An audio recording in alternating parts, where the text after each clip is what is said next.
The tiny mountain town of Frosthaven was known for its picturesque winters.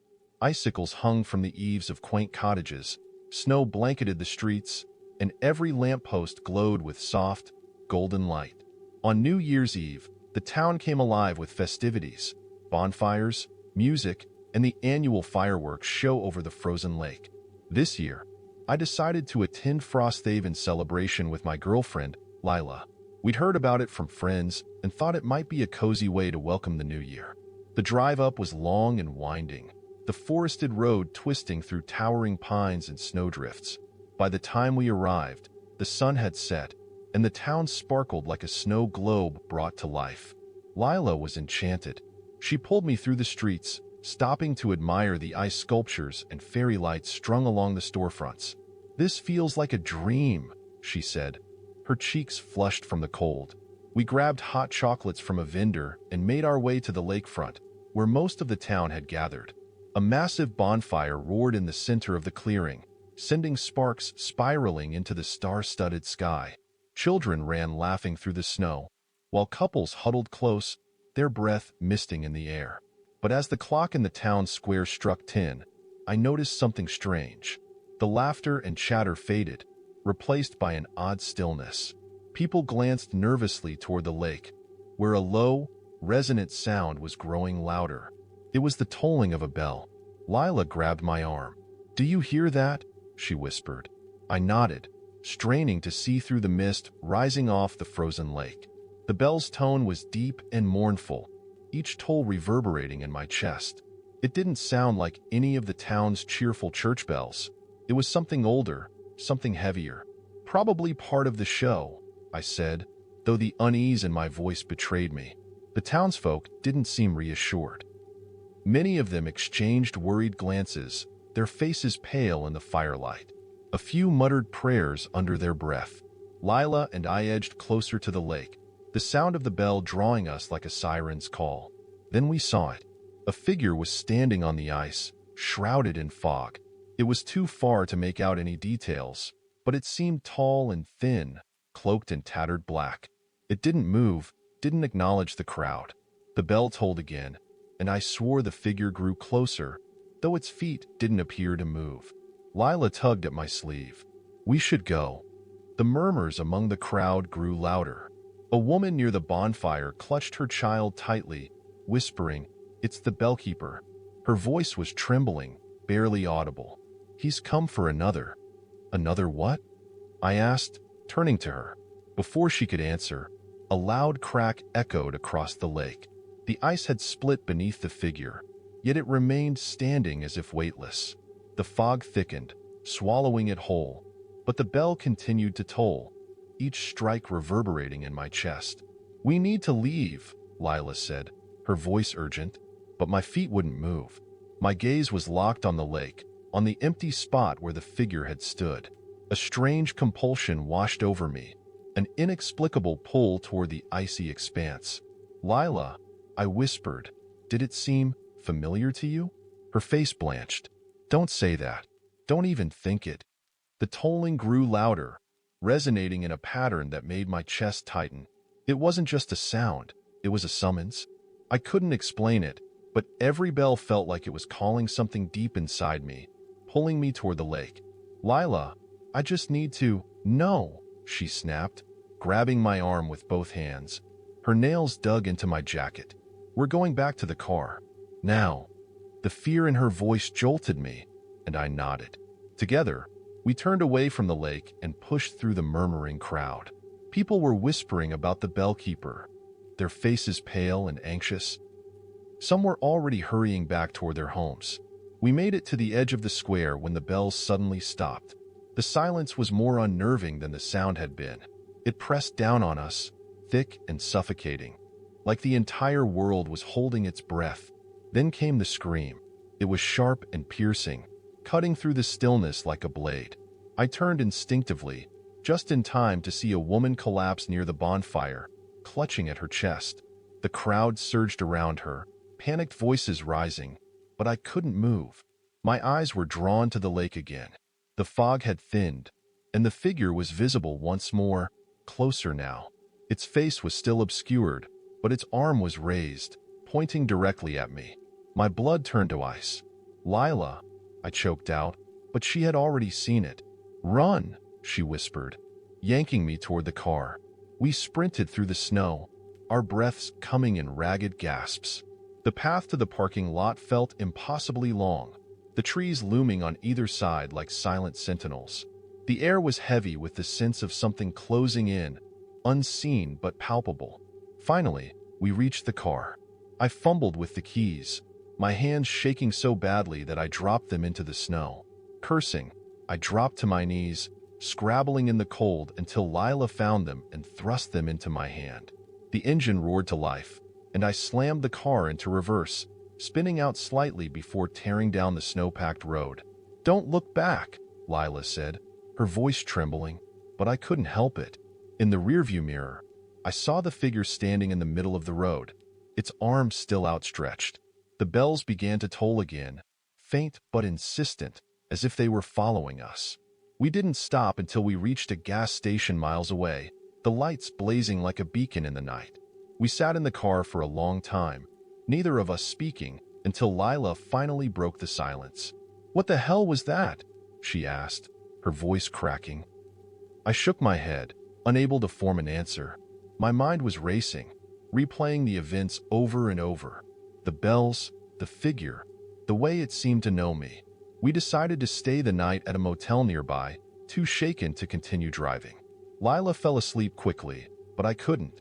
Every time I closed my eyes, I heard the bells, faint and far away, like a memory I couldn't quite grasp. In the early hours of the morning, I finally drifted off, only to be woken by a sharp, metallic clang. My heart pounded as I sat up, my eyes scanning the dark room. The sound came again, faint but unmistakable, the tolling of a bell. I turned toward the window, dreading what I might see. The frost on the glass obscured most of the view, but through the haze, I caught a glimpse of a shadowy figure standing beneath the motel's flickering sign. It raised its arm, pointing upward. When I turned back to the bed, Lila was gone.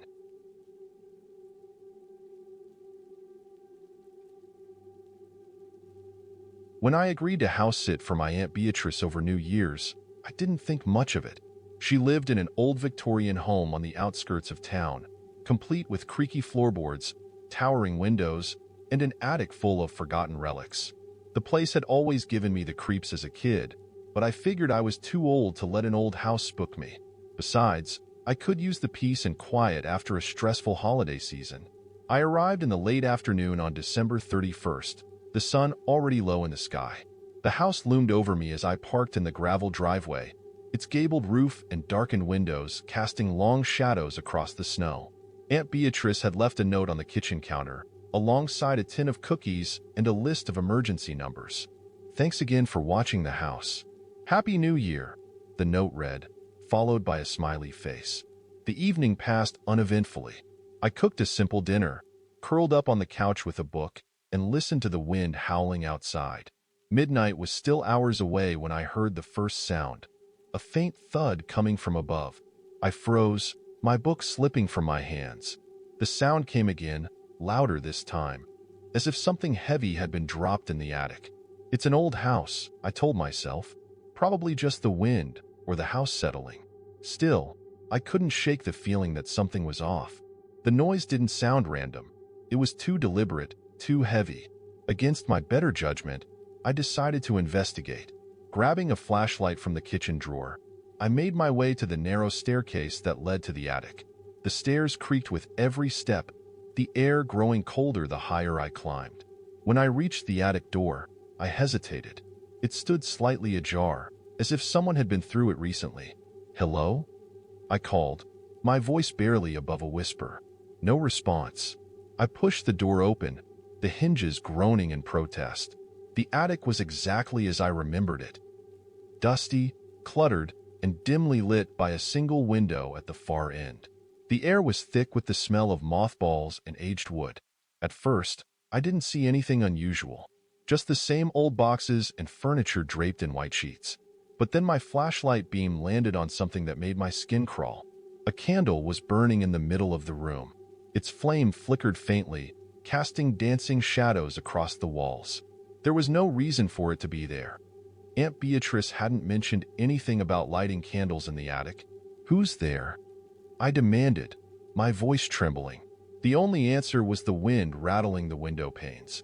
I approached the candle cautiously, my breath fogging in the icy air. The closer I got, the stronger the unease in my gut grew. There was something off about the flame. It didn't flicker like a normal candle. It burned steadily, almost unnaturally, as if defying the drafts that whistled through the attic. Just as I reached out to extinguish it, the attic door slammed shut behind me. I spun around, my flashlight beam darting across the room. The shadows seemed to stretch and warp, growing darker and more defined. My heart pounded as I backed toward the door, fumbling for the handle. Then I heard it, a soft, rasping whisper, so faint I almost thought I'd imagined it. "Don't." I froze, the whisper lingering in the icy air. My flashlight beam trembled as I scanned the attic, but nothing moved.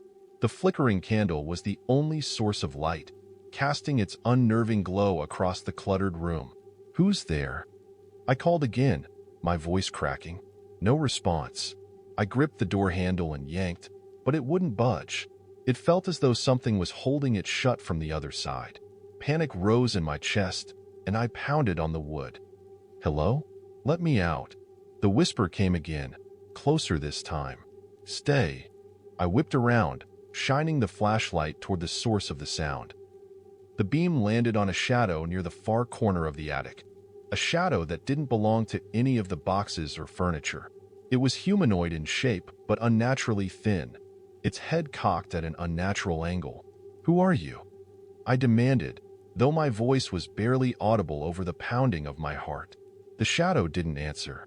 Instead, it began to move, gliding toward the candle in slow, deliberate steps. As it approached, the flame grew brighter, its light illuminating more of the attic. That's when I saw them. Dozens of other shadows lined the walls, their shapes barely discernible against the darkness. They were motionless, watching, their hollow eyes fixed on me. I stumbled backward, my legs shaking so badly I almost collapsed. The lead shadow reached the candle and paused, as if savoring the moment. Then, with a flick of its impossibly long fingers, it snuffed out the flame. The room plunged into darkness. I screamed, spinning in circles as I tried to locate the shadows with my flashlight. The beam darted across the walls, but they were gone. Or maybe they were everywhere, hidden in the pitch black. The whisper returned, louder now and overlapping. Dozens of voices hissed in unison, their words incomprehensible but filled with malice. "Please," I shouted, "leave me alone." The whispers stopped. For a moment, the silence was so complete I could hear my own ragged breathing. Then, the door creaked open behind me. I didn't wait to see what was coming next. I bolted down the stairs, my flashlight clattering to the floor as I ran. The shadows seemed to press in around me, unseen but palpable, their cold presence brushing against my skin. When I reached the main floor, the house was dark and deathly quiet. I didn't stop for my coat or bag. I flung the front door open and sprinted out into the snow. My car was parked at the end of the long driveway. The wind howled around me as I ran, my breath steaming in the frigid air. When I finally reached the car, my fingers fumbled with the keys, slick with sweat despite the cold. I slid into the driver's seat and locked the doors, my heart still pounding. The house loomed in the rearview mirror, its dark windows like empty eyes staring back at me. For a long moment, I just sat there, trying to catch my breath. Then, in the reflection of the mirror, I saw it, a faint flicker of light in the attic window. The candle was burning again. Something moved behind it. I didn't stay to find out what. The tires spun briefly on the icy driveway before catching traction, and I sped away into the night. I didn't tell Aunt Beatrice what happened. When she returned, I simply handed over her keys and mumbled something about needing to get back home. But sometimes, late at night, I think about the attic, the flickering candle and the shadows that seemed alive. I wonder what would have happened if I had stayed. And I wonder, more than anything, if the candle is still burning. If you like this stories, please support us by liking and subscribing. It helps me find more creepy stories for you.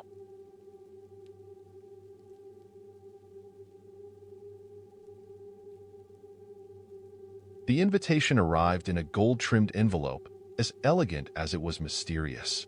Celebrate the new year in style, it read, with an address in the heart of the city and a time. 9 p.m., December 31st.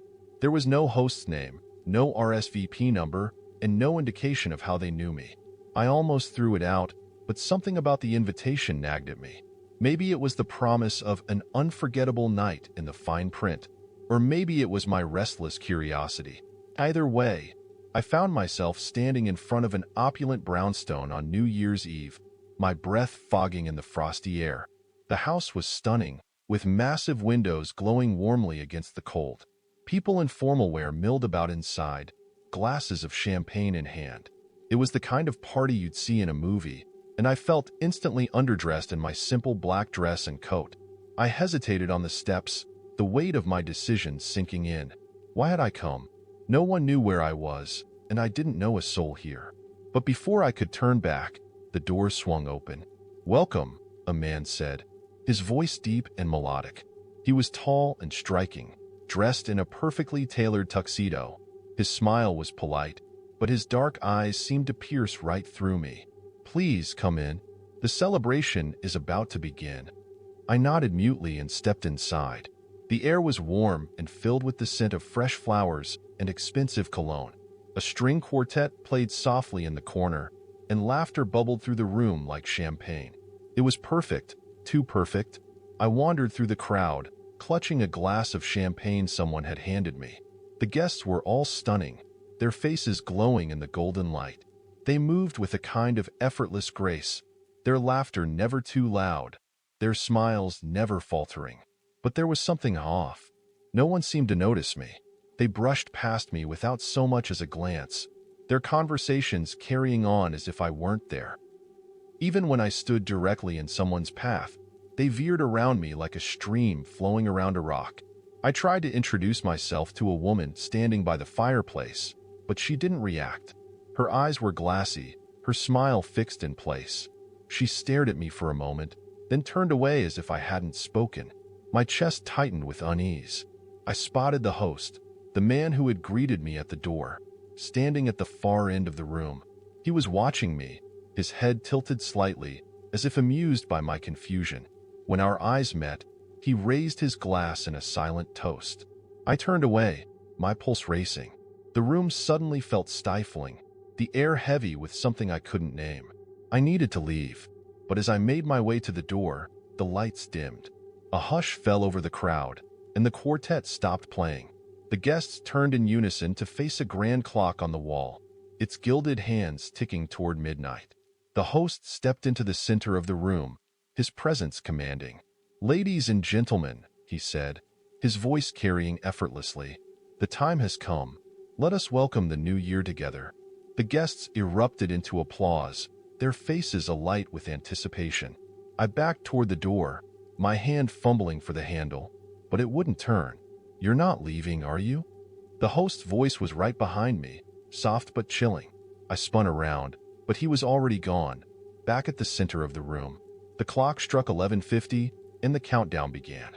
The clock's chime resonated through the room, each toll ringing deeper than it should have, as if echoing in some vast, unseen space. The guests clapped in rhythm with the chimes, their smiles widening into something unnatural. It was as if their faces were stretching, their eyes darkening into pits. My breath hitched as I watched them, frozen between disbelief and terror. I tried the door again, twisting and pulling with all my strength. It didn't budge. My eyes darted to the windows, but they were obscured by heavy, velvet curtains that hadn't been there moments ago. "You can't leave now," the host said, his voice rich with amusement. He stood in the center of the room, his hands raised as if conducting an orchestra. "The countdown has already begun." I stepped backward, bumping into a table and knocking over a glass. No one reacted, their eyes fixed on the clock as its hands crept closer to midnight. The room grew colder with each passing second, the warmth and elegance draining away. The flowers wilted, their petals crumbling into ash. The champagne in the glasses turned dark, like ink or blood. And the guests, oh God, the guests were changing. Their bodies seemed to grow taller and thinner, their limbs elongating unnaturally. Their clothes darkened, the fabrics twisting and reshaping into tattered, ancient garments. Their faces lost all definition, becoming pale, featureless masks. I pressed myself against the door, my heart hammering in my chest. "Please," I whispered, though I wasn't sure who I was begging. The host turned to me, his eyes now twin voids that seemed to devour the light. "You accepted the invitation," he said. "You belong to us now." "No," I shouted, darting toward the nearest window. I yanked the curtain aside, but there was no glass, no outside world, only darkness, infinite and consuming. The clock struck 11:55. The guests began to chant, their voices low and guttural, rising and falling in a haunting rhythm. The sound vibrated through my bones, threatening to unhinge my mind. I stumbled backward, desperate to escape, but the room seemed to shift around me. The walls stretched impossibly high, the floor tilting beneath my feet. The golden light dimmed further, casting everything in shades of gray. The clock struck 11:59.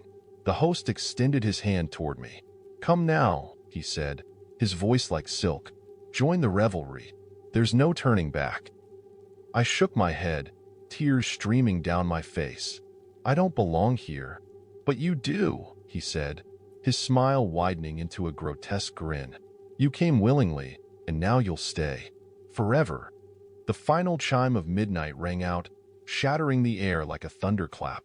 The room exploded into chaos. The guests surged toward me, their clawed hands reaching, their hollow faces contorted with glee. I screamed, fighting against them, but their grip was icy and unyielding. The last thing I saw before I was dragged into the darkness was the clock face, its hands spinning wildly as if time itself had been broken. I woke up in my apartment the next morning, my heart pounding and my body drenched in sweat. The invitation lay on my coffee table, pristine and unopened. For a moment, I thought it had all been a nightmare. But when I looked in the mirror, I saw faint handprints on my arms, dark, bruise-like impressions where those icy fingers had gripped me. And in the silence of the morning, I could still hear the clock chime.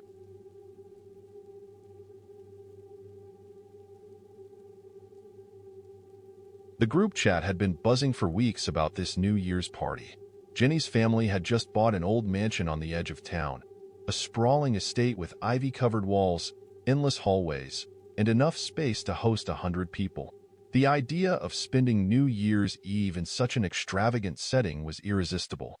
"I'm telling you," Jenny said when we arrived, "this place has a vibe." She wasn't wrong. The mansion was beautiful but unnervingly cold, as if the walls held secrets they weren't ready to share. The furniture was antique and elegant, the kind you weren't sure you were allowed to sit on. Every room had a chandelier, their crystals refracting the golden light into eerie rainbows that danced across the walls. We were a group of 8, Jenny, me, and 6 others from our college crew. As midnight approached, we migrated to the grand dining room, where a massive oak table was set with champagne flutes and hors d'oeuvres. A roaring fire crackled in the hearth, its glow the only warmth in the cavernous space. Jenny raised her glass, her grin as wide as her excitement. "To new beginnings." We cheered, clinking our glasses together. The first sip of champagne was crisp and cold, and for a moment, everything felt perfect. But then, faintly, I heard it, a soft hum, barely audible over the chatter and laughter. I glanced around the room, but no one else seemed to notice. The hum grew louder, resolving into a melody, strange, dissonant notes that prickled at my skin. "Do you guys hear that?" I asked, my voice trembling slightly. Jenny frowned, lowering her glass. "Hear what?" "The music," I said. "It's..." A loud knock interrupted me. Everyone froze, turning toward the double doors at the far end of the room. The knock came again, sharp and deliberate, reverberating through the house. "Who could that be?" Jenny muttered, setting her glass down. We followed her to the doors, the air heavy with unease. She hesitated before pulling them open, revealing an empty hallway. "Must be the wind," she said, though her voice lacked conviction. As we returned to the table, I noticed something odd. One of the champagne flutes was missing. "Did someone take an extra glass?" I asked, pointing to the empty spot. The others shook their heads, confused. Jenny shrugged. "Maybe we miscounted." But the unease lingered. At 1:45, the lights flickered. Shadows stretched unnaturally across the walls, twisting and bending like living things. The air grew colder, the fire in the hearth sputtering as if struggling against an unseen force. "I don't like this," Emily said, wrapping her arms around herself. "Maybe we should just go." Jenny scoffed. "Come on, it's just an old house. Don't let it ruin the party." But as she spoke, the hum returned, louder this time. It seemed to come from the walls, vibrating through the floorboards and into my chest. The lights flickered again, then went out completely. "Stay calm," Jenny said, her voice tight. "I'll find the breaker." She left the room, taking a flashlight from her pocket.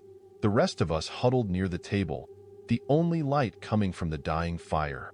Minutes passed, but Jenny didn't return. "She's taking too long," I said, standing. "I'll go with you," Emily offered, grabbing a candle from the table.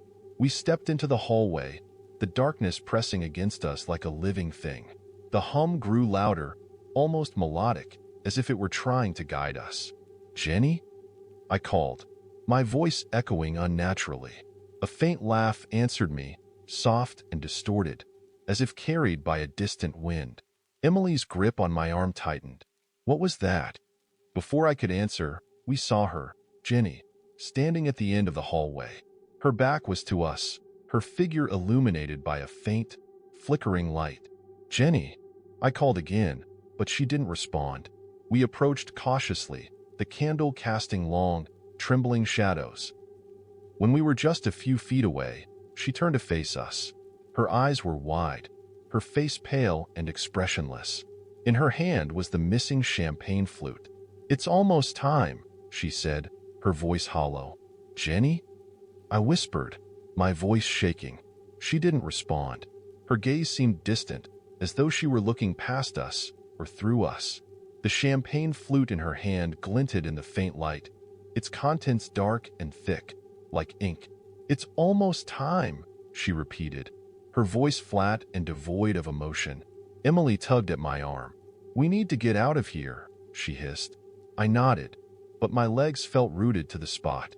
Something about Jenny's expression, her vacant stare, the unnatural stillness of her body, sent ice through my veins. Suddenly, she smiled, a slow, chilling curl of her lips. "You're not going anywhere," she said, and the hallway plunged into darkness. Emily screamed, her candle extinguished in an instant. I grabbed her hand, blindly pulling her back toward the dining room. The air was heavy, suffocating, and the hum had turned into a low, guttural chant that vibrated through my skull. We stumbled into the dining room, slamming the doors shut behind us.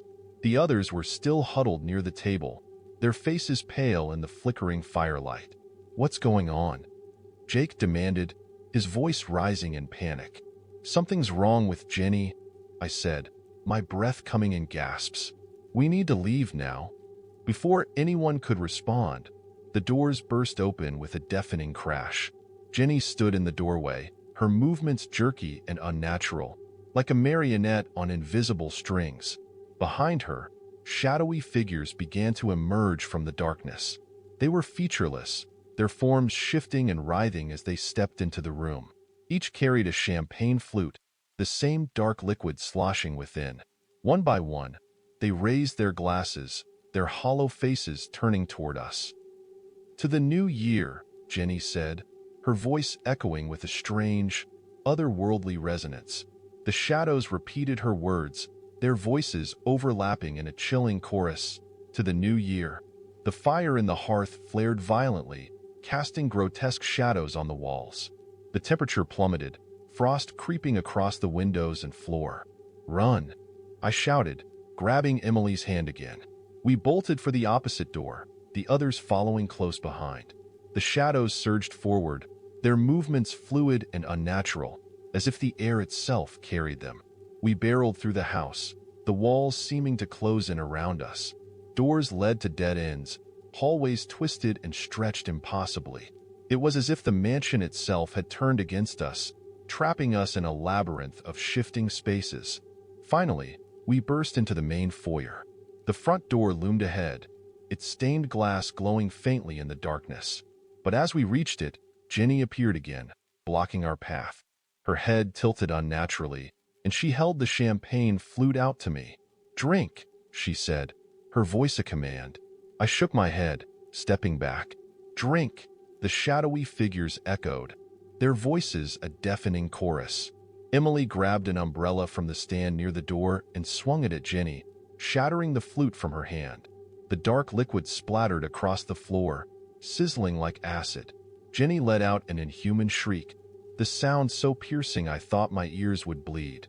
Taking advantage of the chaos, we yanked the door open and fled into the freezing night.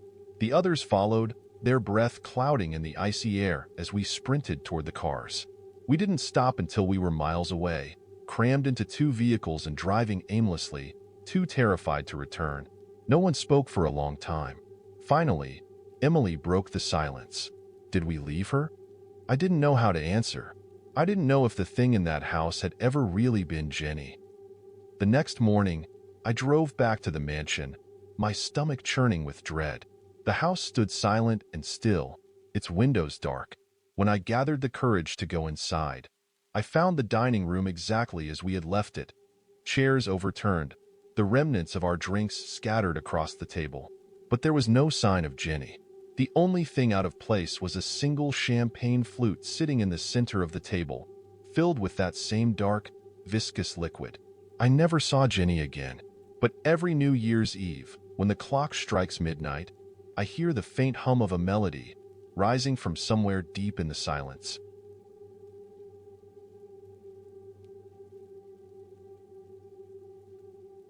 New Year's Eve has always carried a peculiar energy for me.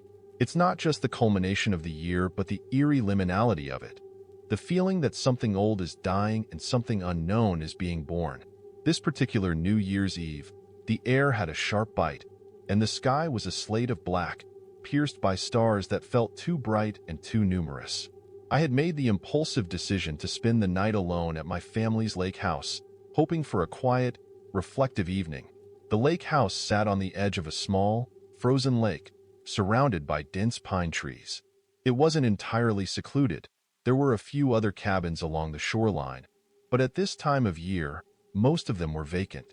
My parents hadn't used the place in months, and I thought it might be the perfect spot to unwind.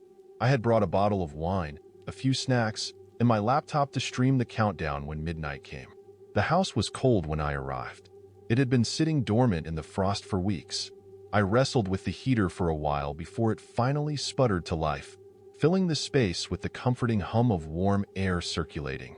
By 9 p.m., I was cozied up in the small living room, a single lamp illuminating the space as snow began to fall in soft sheets outside the window. The first sign that something was off came around 9:30. I had just poured my second glass of wine when I noticed it, a faint sound, like footsteps crunching in the snow. I paused, tilting my head toward the window. It could have been a deer or some other wildlife. Animals often wandered close to the cabins when no one was around. But then came the knock.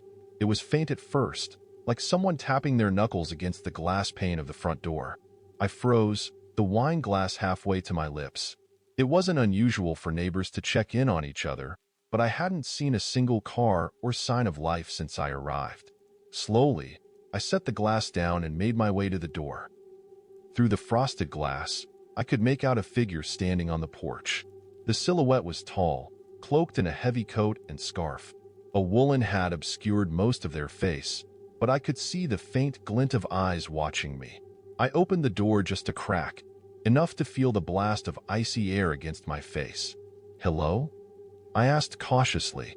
"Evening," the man said, his voice muffled by the scarf. "I'm sorry to bother you, but my car broke down up the road.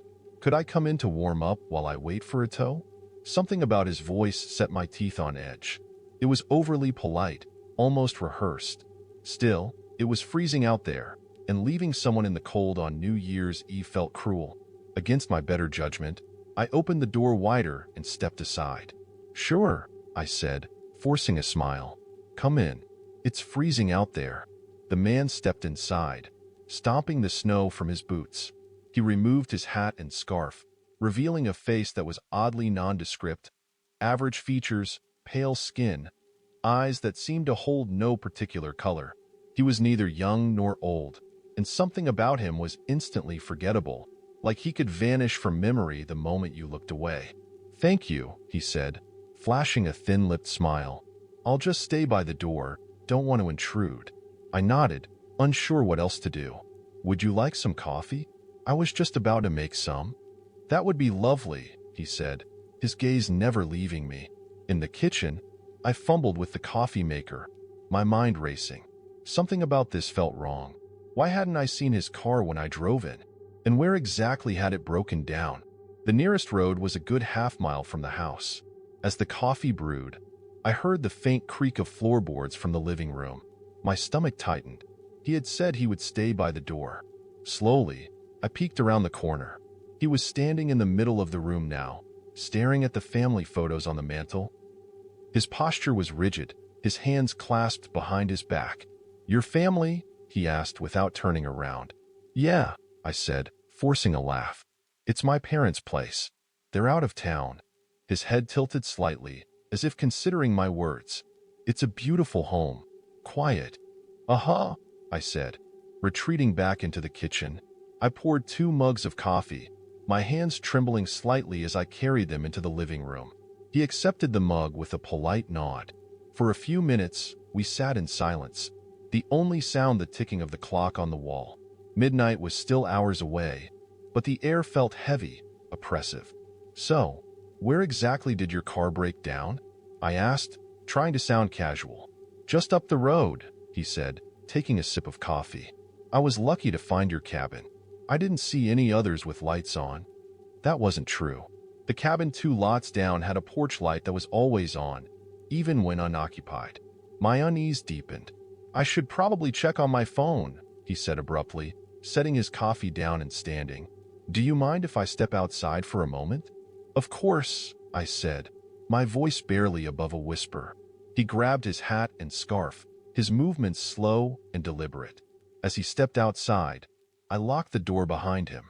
My heart was pounding now, every instinct screaming that I had made a mistake. I turned off the living room lamp, plunging the house into shadow. Through the window, I watched as he stood on the porch, staring out at the snow-covered lake. And then he turned. For a long moment, he just stood there, staring directly at the window where I was hidden. I could feel his gaze like a physical weight. Slowly, he raised a hand and pressed it against the glass. I ducked below the window, my breath coming in shallow gasps. The house was dark now, save for the faint glow of the clock on the stove. My mind raced through the possibilities. Was he just a stranded traveler, or had I let something far more dangerous into my home? The faint creak of the porch boards jolted me. Slowly, I inched toward the door, careful to stay out of sight. Through the frosted glass, I could make out his silhouette. He was still there, unmoving, his hand pressed against the pane as if testing the barrier between us.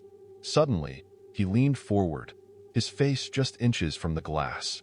My stomach lurched as his lips moved, silently forming words I couldn't hear. Then, with an almost imperceptible shrug, he turned and walked away, disappearing into the darkness beyond the porch light. I didn't relax. Not yet. Grabbing my phone, I checked the signal. Still nothing. I cursed under my breath, torn between barricading myself inside and making a run for the nearest neighbor.